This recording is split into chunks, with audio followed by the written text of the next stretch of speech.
اللہ الرحمن الرحیم. جب کوئی اسٹوڈنٹ اپنی عقلوں کی پختگی کی طرف جا رہا ہوتا ہے، اس کے دماغ میں کوئی بھی چیز جب آپ فیڈ کر دیتے ہو تو ساری زندگی وہ اسی چیز کو ہی حقیقت سمجھتا ہے. بچے کو پڑھائی ہوئی اس کی جتنا بھی تدریسی عمل ہوتا ہے، جو کریکولم اسے دیا جاتا ہے، وہ شروع سے لے کے آخر تک جو اسے پڑھایا جاتا ہے وہ اسی کو حقیقت سمجھتا ہے.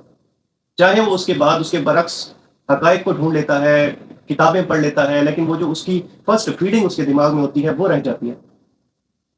ہم کیا کر رہے ہیں؟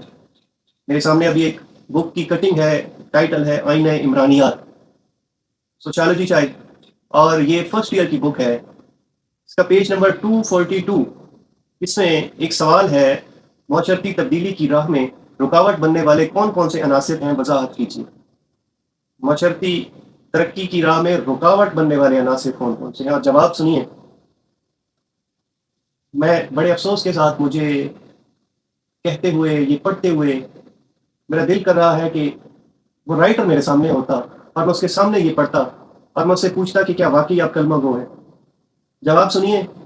پہلی ہیڈنگ جو معاشرتی ترقی میں رکاوٹ بیان کی ہے رائٹر نے، اور یہ کریکولم ہے جو ہمارے 11ویں کے بچوں کو، فرسٹ ایئر کے بچوں کو، جن کا انتہائی ناپختہ دماغ ہے، کچے فروٹ ہیں، کچی کلمیں ہیں، ان کو پڑھایا جا رہا ہے. اور پہلی ہیڈنگ معاشرے میں ترقی کی راہ میں رکاوٹ، مذہب کو بیان کیا گیا. اور مذہب میں بھی اب کیونکہ سوشالوجی ہے، مذاہب ڈسکس ہونے چاہیے تھے، یہاں ہیڈنگ ہے مذہب. اور ٹارگٹ کس کو کیا گیا ہے؟ میں آپ کے سامنے ساری کی ساری اس کی مذہب کے نیچے لکھی ہوئی سطریں پڑھنا چاہوں گا. اسلام. تیرے جمڑ تلانت رائٹر، معذرت کے ساتھ امید کرتا ہوں آپ کو بری نہیں لگے گی کیونکہ یہ حقیقت ہے. تیرے جمڑ تلانت. اسلام ایک ترقی پذیر مذہب ہے. اس نے ہمیں ایسا واحد حل دیا ہے جس کو ہم اب بھی استعمال کرتے ہیں، مثلا آزادی نسواں وغیرہ پر اسلام پابندی لگاتا ہے. اسلام نے تو عورت کو جتنی آزادی دی ہے، وہ زندہ درگور کرنے والے لوگوں کو کوڑے مارے گئے. عورت کو زندہ درگور ہونے سے میرے اسلام نے بچایا. سب سے پہلی یونیورسٹی آپ ذرا تحقیق کر کے دیکھ لیں کہ ہسٹری میں دیکھ لیں کہ سب سے پہلی یونیورسٹی ہماری ایک عورت نے بنائی ہے، مسلم عورت نے بنائی ہے. لیکن آج کل یہ کوئی اہمیت نہیں رکھتا. He means to say that it has become ineffective.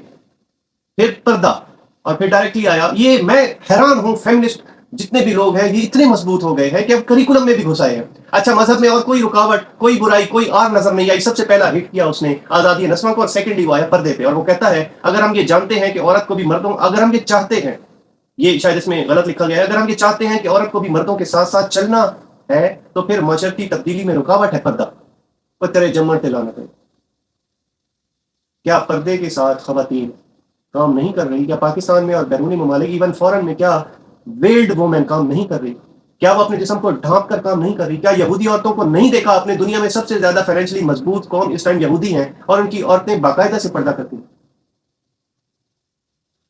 Third, انتہائی افسوسناک، وہ لکھتے ہیں اور سود کو قرآن پاک منع کرتا ہے، لیکن آج کل کوئی بھی معیشت سود کے بغیر نہیں چلتی، چنانچہ یہ بھی رکاوٹ ہے. سر اب اس کے بعد تو کچھ بھی نہیں رہ گیا. سودی سسٹم وہ سسٹم تھا جس کی وجہ سے بنی اسرائیل کی بہت سی قوموں پر اللہ تعالیٰ نے عذاب نازل کیا. موصوف لکھتے ہیں کہ یہ سود کا نظام اگر نہیں ہوگا تو معاشرے ترقی نہیں کریں گے. سوچیں کہ ایسے ایسے لوگ اتنے مضبوط اور بڑے عہدوں پر پہنچ چکے ہیں جن پر ہاتھ ڈالنے کو کوئی تیار نہیں ہے. کریکولم جب بھی لکھے جاتے ہیں، آپ مجھ سے بہتر ادبی لوگ ہیں، آپ جانتے ہیں کہ کریکولم کو پاس کرنے کے لیے پوری کمیٹی بیٹھتی ہے. پنجاب ٹیکسٹ بک بورڈ اگر آپ دیکھتے ہیں، یا کسی بھی صوبے کا کوئی بھی آپ دیکھتے ہیں، تو کریکولم کوئی بھی رائٹر لکھ دیتا ہے اور وہ چھپ نہیں جاتا. اس کو چھپنے کے لیے، پبلش ہونے کے لیے، ایون منظور ہونے کے لیے ایک بورڈ پینل سے گزرنا پڑتا ہے. اور اس بورڈ پینل میں سارے کے سارے ڈاکٹریٹ بیٹھے ہوتے ہیں، یا کم از کم وہ فلاسفر بیٹھے ہوتے ہیں جو اپنی اپنی فیلڈ کے ماسٹرز ہوتے ہیں.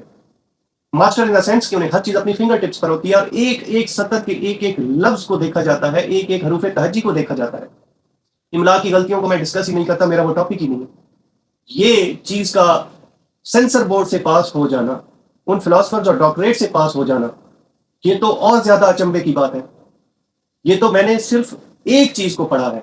آپ سوچیں کہ باقی اس پورے کے پورے مواد میں، اس پوری کی پوری بک میں، اس پورے کے پورے سیگا میں اور کیا کیا لکھا ہوا ہوگا، اس صحیفے میں اور کیا کیا لکھا ہوگا.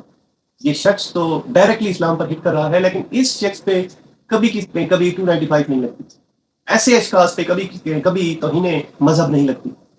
اور ممبر پر بیٹھے ہوئے اشخاص کے منہ سے صرف کبھی غلطی سے یا ہماری سمجھ میں اگر ان کی تشریح نہ آئے، وہ ٹھیک کہہ رہے ہو اور ہماری سمجھ میں نہ آ رہی ہو، پھر بھی ان کو 6 مہینے، سال اور بہت سے لوگوں کو 6 مہینے، 8 مہینے، 2 سال، 5 سال یا تو پابند سلاسل رہنا پڑتا ہے یا 4th شیڈول کا سامنا کرنا پڑتا ہے۔ قاری شعیب صاحب نے ایک قرآن پاک کی آیت کی تشریح کی تھی وہاں بچرا میں، ان کی سمجھ، ان کی باتوں کی سمجھ ہمیں نہیں آئی تھی، وہ ٹھیک کہنا چاہ رہے تھے، اس کی غلط تشریح ہم نے کی تھی، اور غلط تشریح ہمارے کرنے کے باوجود سزا ہمیں ملنی چاہیے تھی کہ سمجھ ہمیں نہیں آئی۔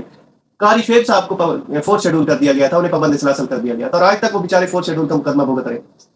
ایسے اشخاص کے اوپر کیوں نہیں لگتی توہین مذہب؟ لمحہ فکریہ یہ ہے کہ ایسے اشخاص اتنے بڑے مسلط پر کیسے فائز ہو جاتے ہیں۔ اللہ تعالیٰ ہم سب کا حامی و ناصر ہو۔ پاکستان زندہ باد۔